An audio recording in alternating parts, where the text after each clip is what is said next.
Hello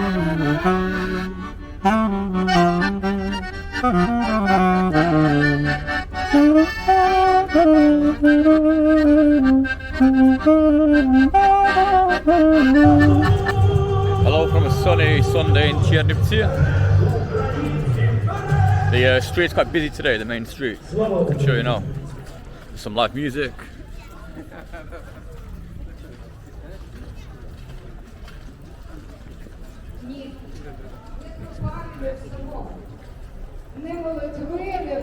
Seems Sunday is the main day in terms of people walking up and down the street, in terms of people going about their life.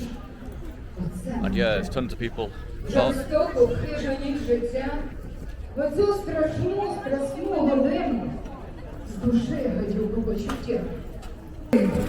Катуй, гвалтуй хижацький скіт, їх панахид злетиться знову, ти же галич. Бачу небо, хмари, бачу горизонт. Я чую відгуки війни на бату. Yeah, some kind of poetry out in the street. At the moment, obviously, it's about the main topic in people's minds, which is the war, especially at the moment when it's a kind of very active stage of things going on. There's referendums and yeah, things are changing quite fast. So yeah, it's in people's minds still quite a lot. Yeah, beautiful day today in Chernivtsi.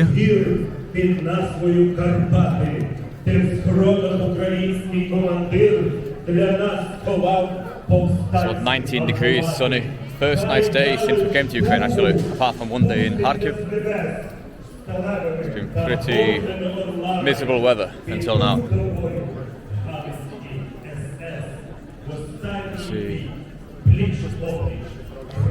Lots of nice little restaurants. Pretty cool place.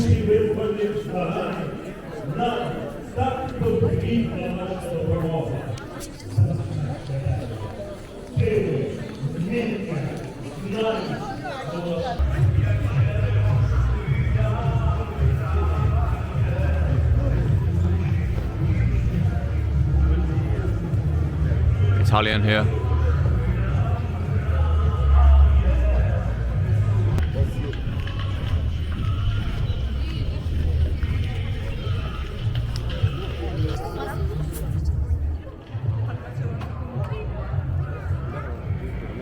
Very, very beautiful city, Chernivtsi. It's probably one of Europe's most underrated cities. So nobody's heard of it outside of Ukraine. Nobody. I can guarantee you can go to 100 people in England and say, do you know where Chernivtsi is? And probably 99% would say no.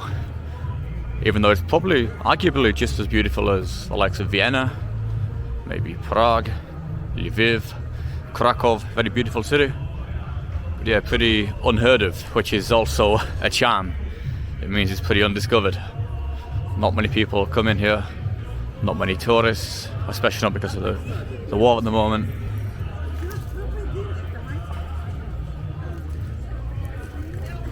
Loads of beautiful little cafes like here. I've been to a place now where you can get a cider. It's a set, like a chain. All over the country you get these. And it's called Bili Naliv. I'll show you. I'm gonna go in and try some of the cider.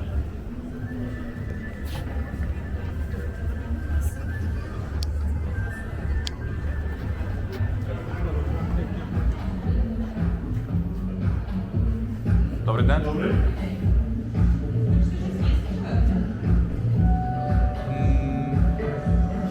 Можно, пожалуйста, наливки яблочные?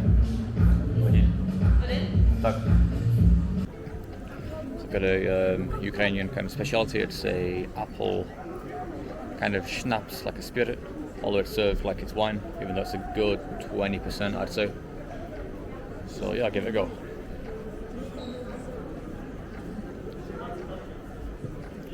It's good. I can compare it to like the apple sours in England, which we have in the small shots. Over here they have it by the glass. So not bad for like less than £1.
Can't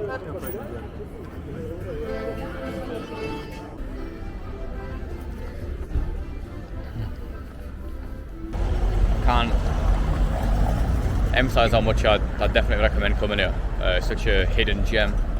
I mean, potentially even in wartime, even now, you know, walking around it feels pretty safe. It's probably the safest city in Ukraine, I'd say.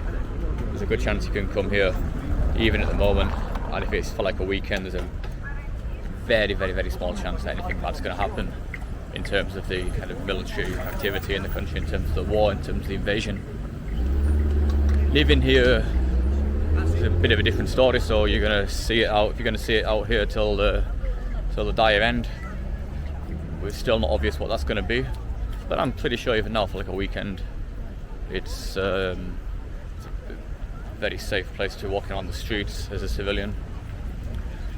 The main kind of issue at the moment is the curfew and the fact the bars close and everywhere closes at 10. But in peacetime, 100% would recommend this city. You can fly into Romania, just get the bus up, or you can even maybe fly into here after the war.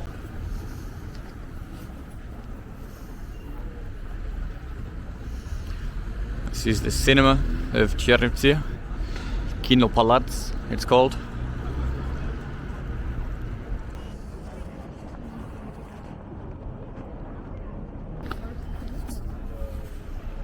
Have a nice little street here.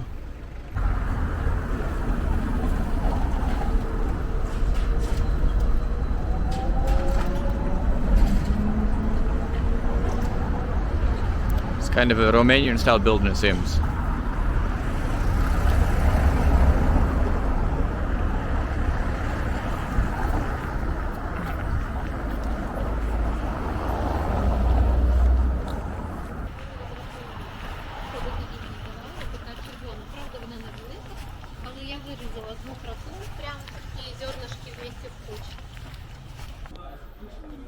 Very beautiful buildings, very classical. There's also a little building here, quite hidden away.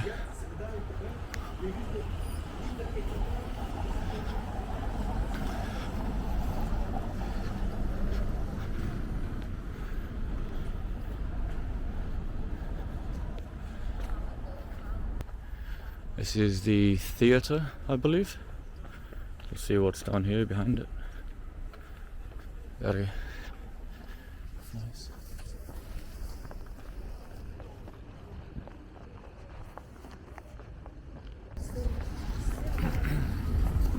Oh, look what I found. A British aid convoy truck. It's got a British plate. Aid and evacuation.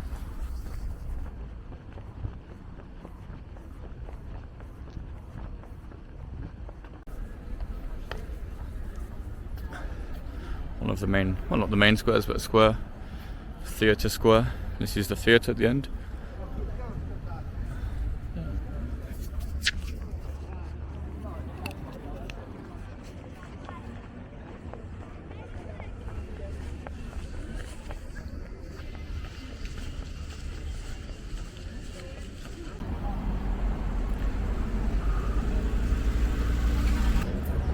Something which always is quite interesting in Ukraine is how you see some of the best cars and some of the worst cars in Europe literally next to each other on the same street.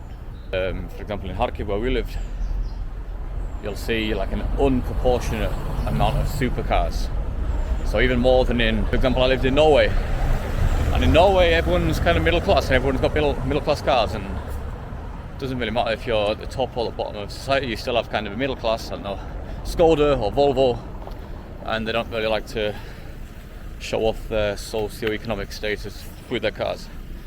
As in Ukraine, you see a lot better cars than in Scandinavia, and also a lot worse, often next to each other. So there's been a few times where you walk past like a parking, like you see cars parked on the streets, and you'll see a 1970s Lada, battered out old thing next to a brand new Tesla or Porsche.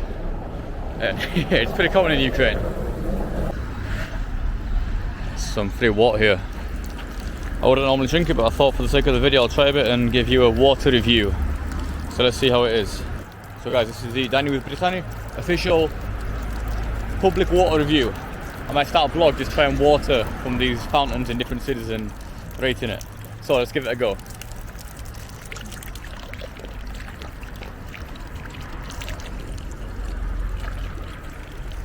Oh, not bad.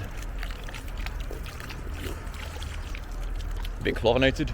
Not sure if it's a good thing or a bad thing. Probably a good thing if you're drinking a tiny bit, because the chlorine isn't going to do anything but except kill the bacteria. If you're drinking it day in, day out, then maybe not such a good thing. No, not bad. 7 out of 10.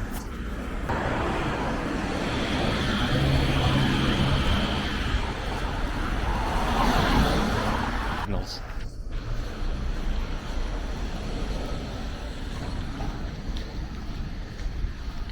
Old school. In Europe they have like batteries now on them, electric batteries. Here drivers still have to get out onto the lines and change the little prongs.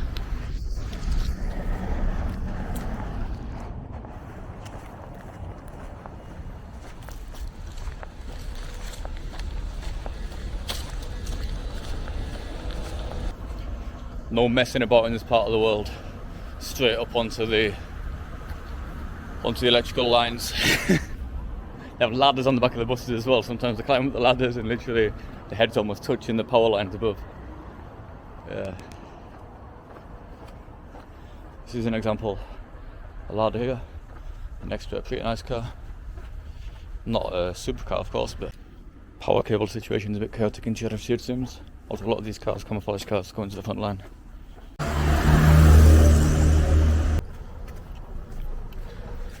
Probably very few cities in the world, or at least in Europe, with such a mixture of cultures over the last kind of 1,000 years.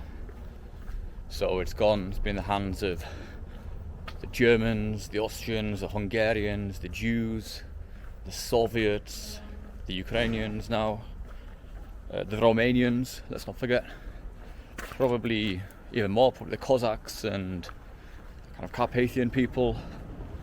So yeah, it's very interesting history. That's why it's such a diverse kind of city in terms of the architecture and also in terms of the people. You hear a few languages here.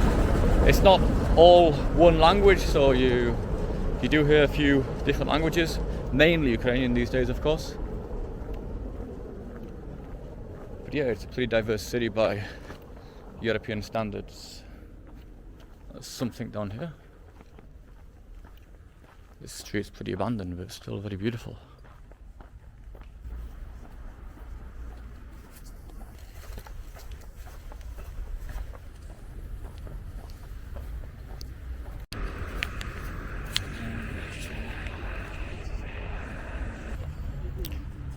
These are the kind of places you can go to from this city. Suceava, it's in Romania, not far, Suceava. We have a car festival here.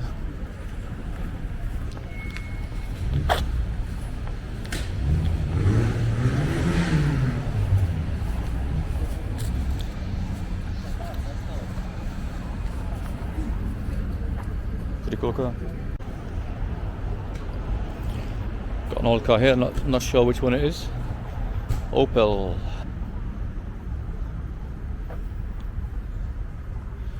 Opel, I imagine, is American. Don't think it's Soviet. Это американская машина или советская? Не, Opel. Opel. Нормально. А, немецкая. О, понятно. Opel. It's German.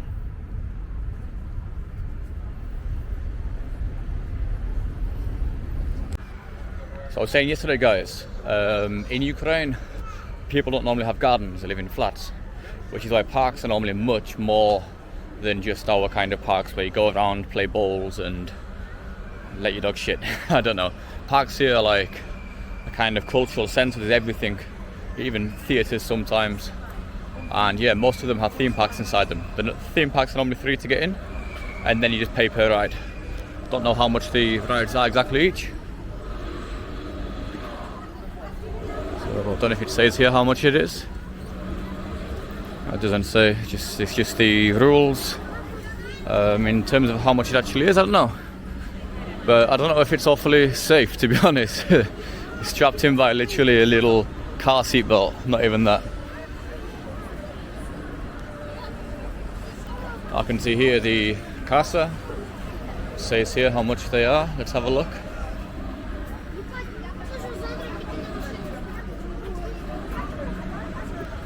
Up to 100, so 100 is the most expensive, which is like £2.20. That's the absolute most extreme, most expensive. All the way from 20, like 50p, up to about £2. Standard's about 50, so about £1.10 a ride. Not bad. And we can see there's loads of cool things here, and I think they're funner than a lot funner than parks in the UK. Generally, I think Ukrainian kids have a very good childhood in these parks.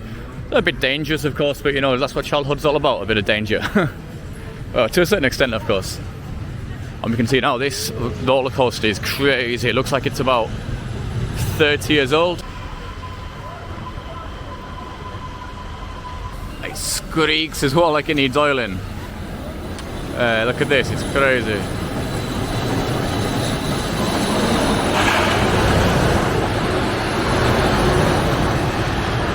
Kind of missed it, but it did a loop-the-loop.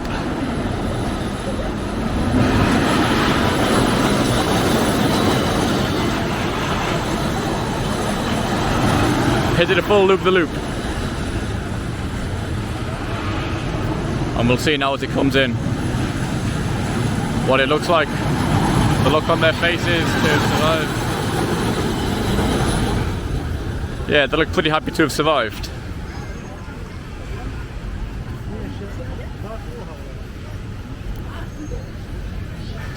And they're going back round again. You get two goals on it.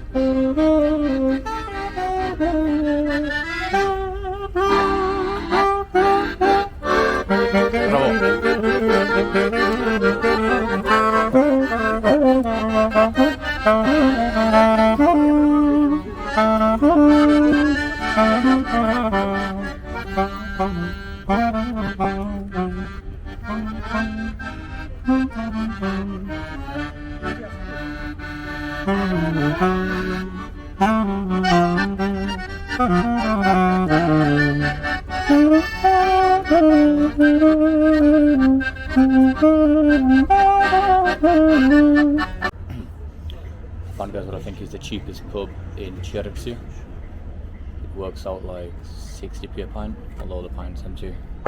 So budget is pub. They give you a ball, so they put it into a bottle and then you pour it in for yourself. It's like 60, you could even a big ball, like £1.20. And it's actually a pub, you know, I'm in a beer garden outside. Got a kind of inside bit. And sometimes I like these places because when you're travelling, you just want a quick pint sometimes. You don't want the whole pantomime sitting down, menus, so on and so forth. So I like just to go in, get a beer straight away, pay straight away like in England. Often you go into restaurants just for a beer, expect you to automatically give you knives, forks, plates, expect you to come in for like hours and have a full plate. Oh, just a quick pint please. Well, there is no quick pints in these kind of places. It still takes about 20 minutes. So yeah, I like these kind of places. When I'm kind of by myself travelling, just a quick pint or 2 pints in this occasion and then get off. Как тебя зовут? Виктор Игоревич. Виктор. А это ваш типа местный бар тут? Нет, это типа нет. Я думаю. Алкофрен. Алкофрен. Слышь, этот человек блогер, а? Он блог типа ведет. А ты понимаешь, что он вообще не англичанин? Так Я англичанин, конечно. Да, конечно. Я в курсе. Ну давай, объясни. Давай, поговори со мной по-английски. Hello, what's your name? Money? What's your name? Не знаешь по-английски, может несколько слов? Так, салам алейкум. Вы уже... Ну а как тебе город Чernivtsi? Черновцы охуенный город. Почему? В смысле, почему? Черновцы это есть охуенный город. Ну только мусорской. Как-то так. Да, приезжайте сюда, уважаемые.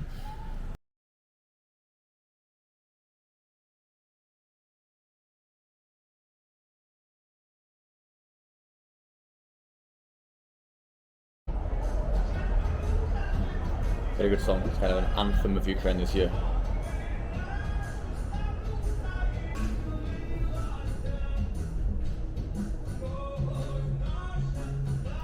Boombox. One of the artists from Boombox is working for Territorial Defence, and he started singing this a few days after the start of the war in Kiev. Very catchy song as well. Very catchy. It's another fantastic song, Ukrainian song. I Won't Give Up Without a Fight, it's called.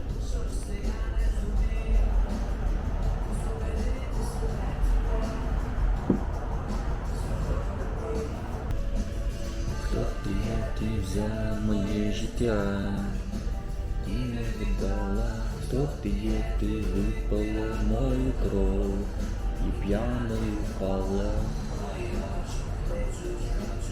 So you drank my blood and left me dry.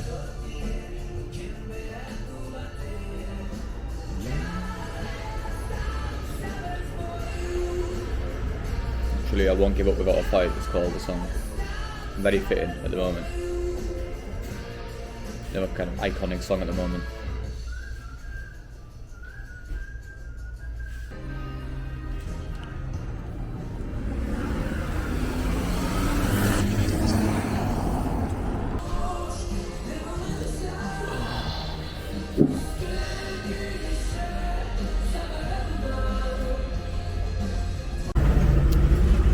For anybody back in England looking for some work, and there's a job going next to the Chernivtsi train station, the barman.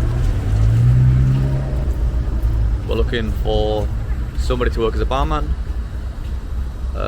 or somebody in the kitchen even. There's a number, give them a call. You get a job straight away probably.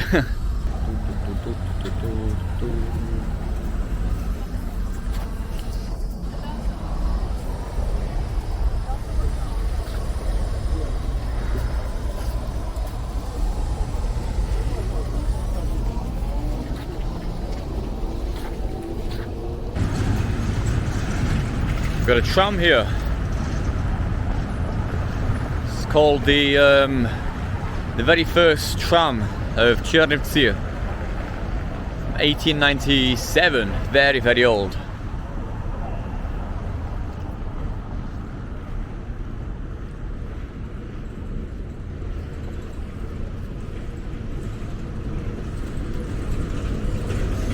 So this tram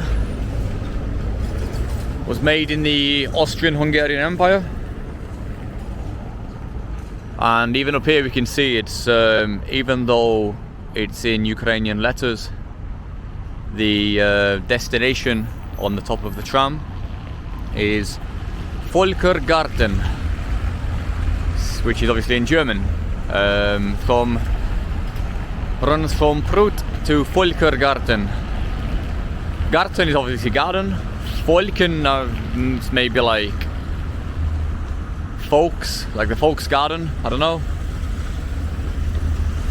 So yeah, this tram has been in this city through the Austrian-Hungarian Empire, then the Kingdom of Romania, when the city was under the Kingdom of Romania, then into the Soviet Union for the first time, then back into Romania during World War II, then back into the Soviet Union in the Ukrainian SSR, Ukrainian Socialist Republic, and now in modern day Ukraine. So yeah, this tram's probably, even though it's been working in the same city, it's not been working for quite a while now it seems, but it's been working in like 5 different countries in the same city over the last 125 years.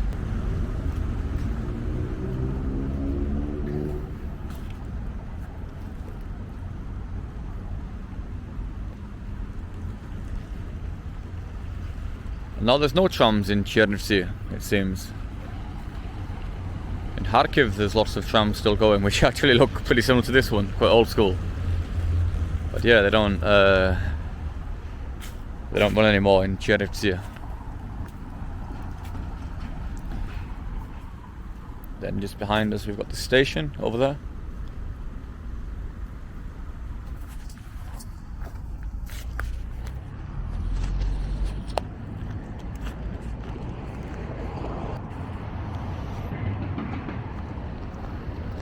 Trying to find the city centre now, don't really know where to go. Good old Ukrainian roads, eh?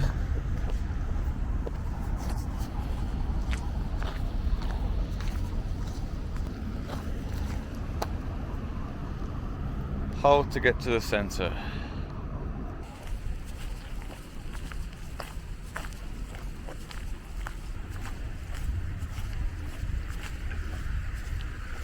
Покажите, будь ласка, как до центра дойти?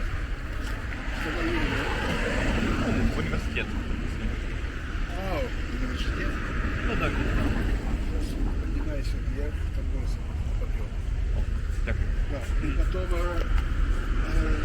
с правой стороны пути вверх, с правой стороны еще одна улица есть. Хорошо. Вверх улица. Да, да.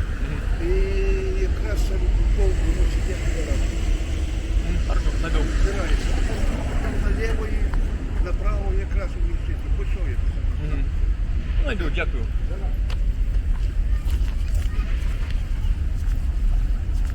This guy said it's up here somewhere.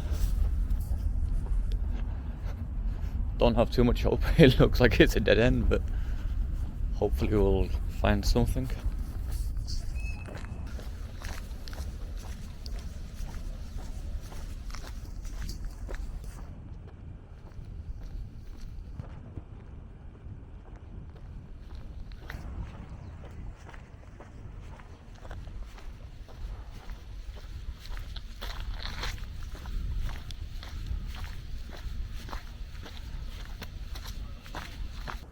Pretty cool little district, but I don't think it's going to the centre. Looks more like it's going to the bloody Carpathian Mountains than the centre.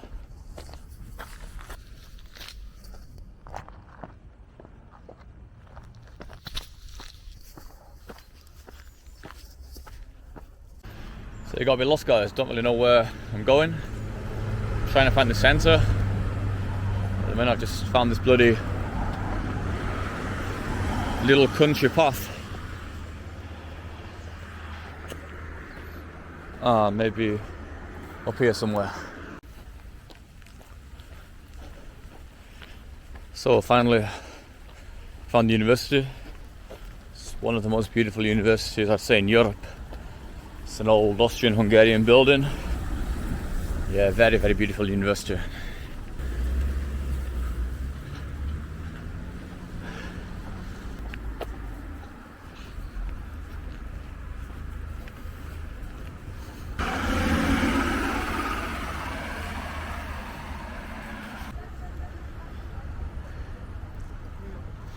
Yeah, it's a very beautiful university. Universitet.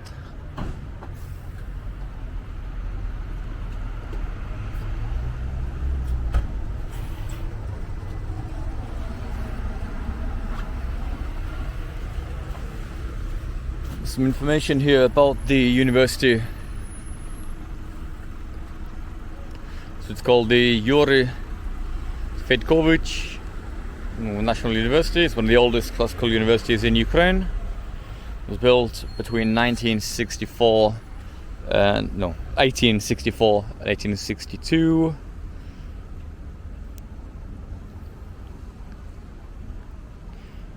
It was built to reflect the Byzantine and Roman kind of architecture.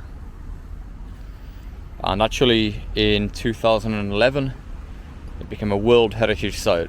So pretty cool. You go to university and the university is a World Heritage Site, UNESCO recognized. Yeah, very beautiful building. It's probably on a par with, like I say, Oxford universities there, also very beautiful. It's probably one of the most beautiful universities in the world, actually, I'd say. It looks like a church, to be honest. I wouldn't have said it's a university. Looks a bit more like a church. Especially not university in a former Soviet country. I know they didn't really mix religion and education, and as we can see the cross is on top. Yeah. There's a nice little park here as well, next to the university. Not many people about because it's pissing it down, but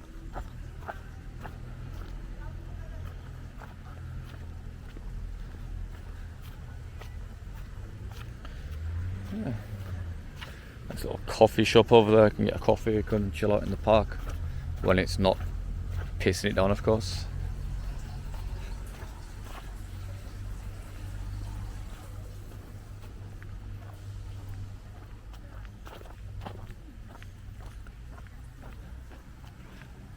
Here we've also got the kind of little building.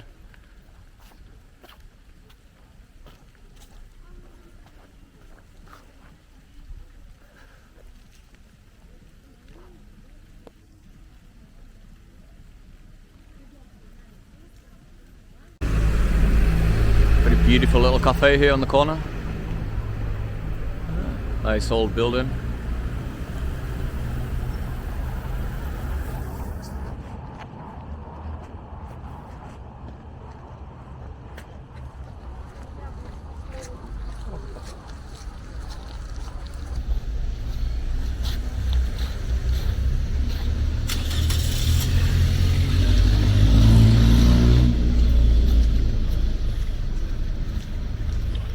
Place here with some nalivanki, they call it.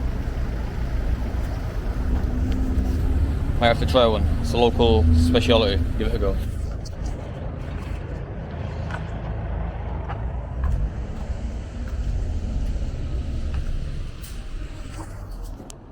Вот это, да? Оця більш на травах, тут 60 трав, ця більш на вихідах. Сейчас понюхаю. Да. Давайте тогда. Ну, да, такой же попробую. Ну, не схожі, можна попробувати якусь іншу, типу, якусь ягідну, наприклад. Ну, бо ці вони реально схожі. То, що вони відрізняються, тому що там менше градусів, там карамель. А так можна спробувати, не знаю, навіть манго незвично. Є яблуко солера. А, там манго? Да. Ну, давайте тогда манго попробую. Это немножко слабше, чем это, да. А ви звідки? Еще раз? Ви звідки саме? Ну, звідки приїхали? Откуда я? Да. Типа, ну, я из Англии. О, Ну, жил там в Харькове до 24 февраля. И сейчас в Украине, чтобы немножко влог и тоже забрать вещи из Харькова. Там был несколько дней назад в Харькове. Там такая же ситуация плохая там. Ну, немножко лучше, чем тогда я в последний раз там был, прям в начале войны. Там очень шумно. Сейчас не настолько шумно, но все-таки опасно. Вот тут прям чувствуешь спокойно, а там всегда так, кажется. Да. Это манго. Манго маракуйя. У вас тут много бывает иностранцев? Ну, обычно, не? мы работаем 3 недели. То есть вообще, ну, Да. ого. Вы вот в самое начало пришли. Ага. Да, это пока. Если ты... Люди так узнают туда-сюда, приходят, смотрят, попробуют. Есть типа сайты дегустационные, знаете, там 6 рюмочек по 30 грамм. Есть классические вот эти по 40 градусов, есть там меньше, там 35, 30, вот эти сеты, все продукции. А где производят вот такой напиток? Это не в городе или прям тут? Прям тут, да? И тут по чуть-чуть отсюда. Ну, в Чернівцях. Да. Second one is mango one. Give it a go. I might just try half first of all. Don't want to have it full. It's quite a big shot. But give it a go.